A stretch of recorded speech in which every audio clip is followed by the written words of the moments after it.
So, welcome back to my YouTube channel again. This is Ralph731. Sa mga hindi pa po pala naka-subscribe, pakiclick naman po ang subscribe button at ang notification bell.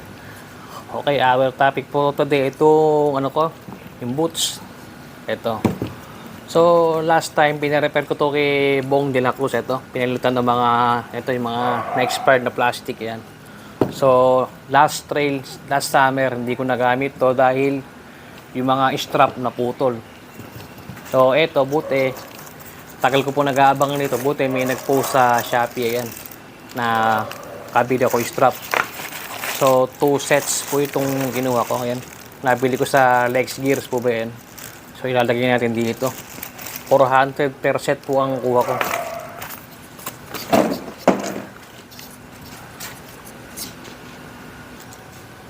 Yan, so ito pinabili kong strap.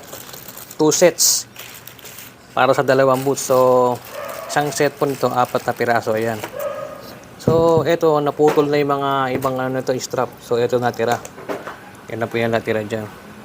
So, ilalagay ko na po lahat. Ito, tatago ko na lang spare para sure na hindi mapuputol sa strap, sa trail. Lahat bago ilalagay natin. So, nalabas natin. Yan. Ito matibay naman yung boots sa pagkaka-repair ni Bong de la Cruz. Ala pa naman po sira. Yung nga lang po yung strap. Sa ganito po siya napuputol. Dito. Yan. So, ito bago. Yan. Yan ang arrange pin yan. So, ito yung original. Yan.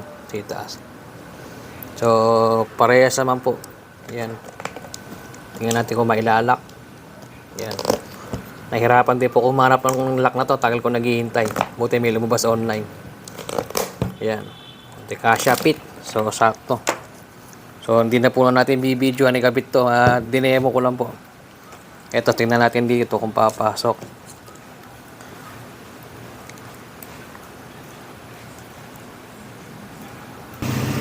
So, ito. Yung pinaka pangalawa sa ito, subukan natin itusok. Tusok natin dito. So, ayan, pumasok po. Ayan, pumasok. So, ayan, tingnan natin kung ayan, so buo na ulit yung boost ko, ayan. So, mamaya ako na ikakabit itong mga ibang mga naiwan na yan.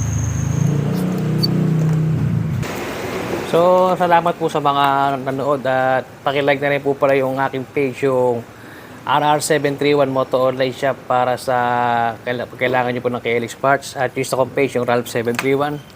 So, kung kailangan nyo naman magpa-repair ng ganitong boots, kontakin nyo na po si Bong de la Cruz. May video rin po ko nito bago i-repair to, na-expired yung mga plastic. Ito po ay O'Neill po ito, yan.